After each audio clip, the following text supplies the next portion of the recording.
Hello everyone, welcome to my channel. और आज मैं फिर से लेके आ गई हूँ एक नई एपिसोड ऑफ द स्टोरी तेरी पनाह में, यानी कि अनविका और मेहर की लव स्टोरी। तो चलिए फिर देरी ना करते हुए स्टार्ट करते हैं हमारी लव स्टोरी। अनविका एक सुनसान फैक्ट्री के कॉरिडोर में भाग रही है। धड़कन इतनी तेज कि उसके कानों में गूंज रहा है, और दूसरी तरफ गोलियों की आवाज रात के सन्नाटे को चीर रहा है। उसकी ईयरपीस में करंट की आवाज़ सुनाई देता है। जल्दी से गोडाउन की तरफ पहुंचो, ये बहुत सारे हैं। ऑलरेडी हमारे 2 टीममेट्स को शूट कर चुके हैं। एक और आवाज़ सुनाई देता है, मिहिर। वो कहता है, हम ज़्यादा देर तक इन टेररिस्ट को रोक नहीं सकते। कोई प्लीज़ बैकअप बुलाओ। अनविका कुछ जवाब देने से पहले ही एक गोली की आवाज़ और मिहिर की दर्दनाक चीखें सुनाई देती है। अनविका को बहुत गुस्सा आता है, पर वो कुछ नहीं कर सकती। वो एक कॉरिडोर से दूसरी कॉरिडोर में मुड़ने ही वाली थी, तभी एक टेररिस्ट उसकी शोल्डर पर गोली चला देता है। अनविका जमीन पर गिर जाती है।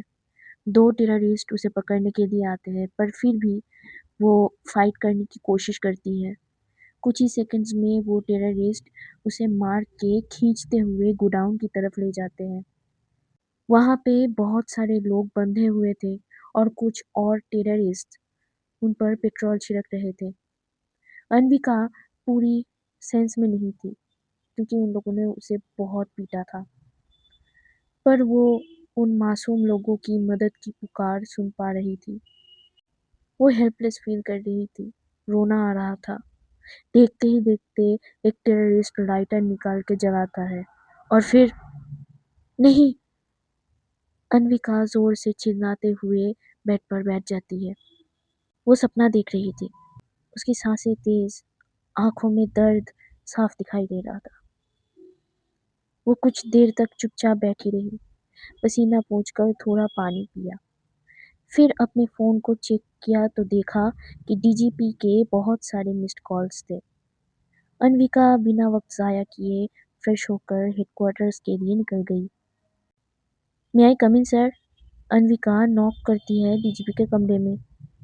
यस कम इन, विक्रम कहते हैं। अनविका कमरे में एंटर होकर देखती है एक और आदमी भी वहाँ पे है, और अनविका को उस इंसान से सख्त नफरत है। बट वो आदमी अनविका को देखकर एक बहुत ही वाहियात सा स्माइल देता है। डीजीपी कहते हैं, तुम्हें कुछ इम्पोर्टेंट फाइल्स देने के लिए यहाँ पे बुलाया है मैंने। बाय द वे, केस की प्रोग्रेस कैसा चल रहा है? अनविका कहती है, डेविड का कोई अता पता नहीं है।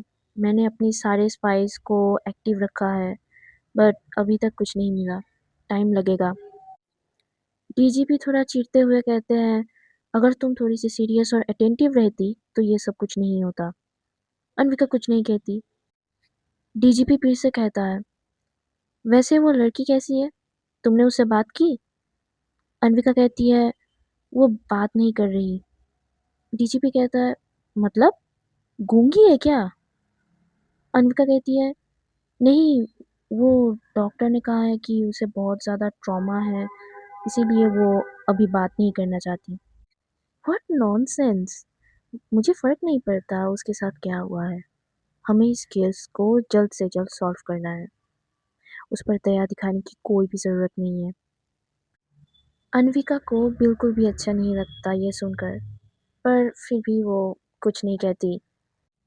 डीजीपी से बात करने के बाद अनविका अपने डिपार्टमेंट में आती है। समीरा उसे देखते ही कहती है, फिर से रामायण गाथा सुनाने के लिए बुलाया था क्या? अनविका थोड़ी हंसती है, फिर फाइल्स चेक करने लगती है। तो समीरा पूछती है, क्या मेरे लिए कुछ काम है अभी? नहीं तो मैं हॉस्पिटल चली जाती हूँ। अनविका तुरंत कहती है, आज मैं जाऊँगी। समीरा कहती है, आर यू श्योर? अनविका पिछले 5 दिनों से मेहर से बात करने की कोशिश कर रही है, पर वो लड़की तो अनविका से बात करना तो दूर की बात, उसकी तरफ देखती भी नहीं है। शाम को विजिटिंग आवर्स में अनविका हॉस्पिटल जाती है। नर्स मेहर के लिए खाना सर्व कर रही थी। अनविका को देखकर नर्स कहती है, पेशेंट ने सुबह से कुछ नहीं खाया है। अन्विका उन्हें जाने के लिए कहती है। महर अपनी लेफ्ट हैंड से खाने की कोशिश कर रही थी क्योंकि उसकी राइट शोल्डर इंजर्ड थी। आज महर की लंबी बाल बंधे हुए थे, बट आंखें बेजान थी, एज यूजुअल। अन्विका उसके बेड के पास जाकर बैठ जाती है। महर स्पून पकड़ने की कोशिश कर रही थी, बट उसके हाथ कांप रहे थे। खाना गिरने ही वाली थी तो अन्विका जल्दी से महर के हाथ से वो स्पून ले लेती है। जैसे ही उन दोनों के हाथ टच होते हैं, महर तुरंत अपना हाथ हटा लेती है और थोड़ी दूर हटने की कोशिश करती है। मैं खिला दूँ? अन्विका पूछती है, बट एज़ यूजुअल कोई जवाब नहीं मिलता। महर खुद से खाना खाने लगती है। कुछ देर बाद अन्विका पूछती है, क्या अब हम बात कर सकते हैं? इस बार महर ने खाने की प्लेट टेबल पर रख दी और फिर बेड पर लेट गई, वो भी अन्विका की तरफ पीठ करके। इससे अन्विका को बहुत गुस्सा आता है। उसकी सब्र का बांध टूट जाता है। मुझे पागल समझा है क्या तूने? इधर देख! अन्विका गुस्से में महर की इंज्योर्ड शोल्डर कस के पकड़ लेती है। महर दर्द के मारे चीख उठती है। अन्विका को होश आता है तो वो तुरंत हाथ हटा लेती है। नर्स महर की चीख सुनकर अंदर आती है।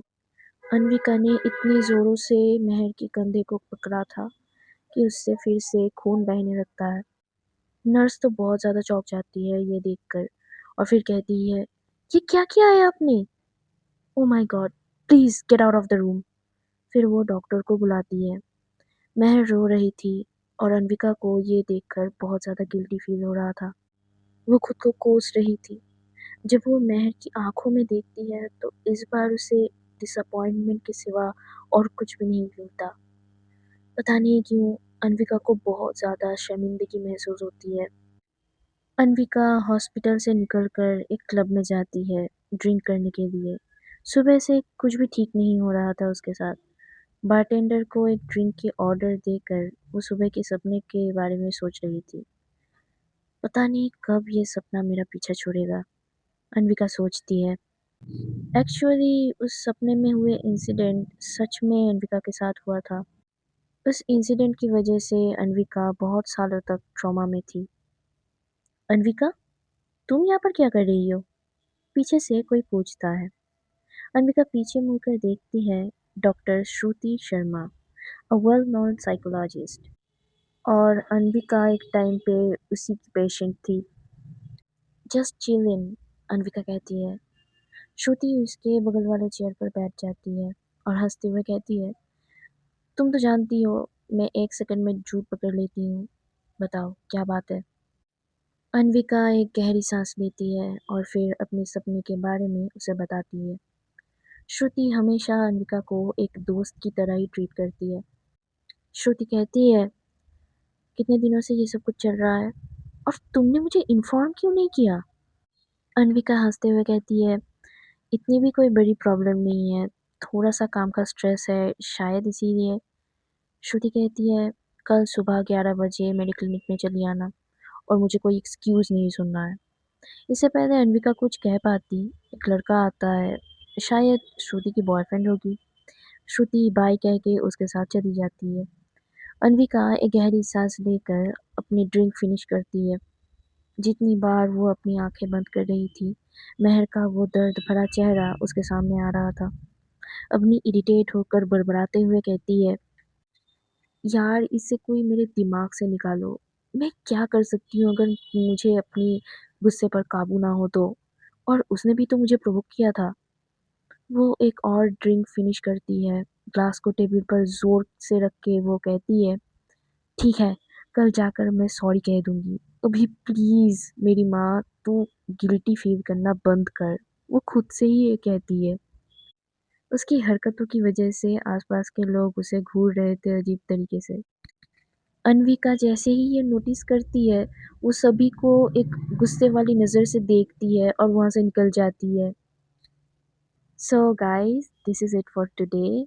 मैंने सोचा था कि मैं अपलोड करूँगी 6 बजे, बट ऑब्वियसली 10 बज चुके हैं। So I am very sorry. Anyway, तो मिलते हैं कल। And don't forget to comment your opinions, okay? तो चलिए, good night, take care of yourself, Radhe Radhe.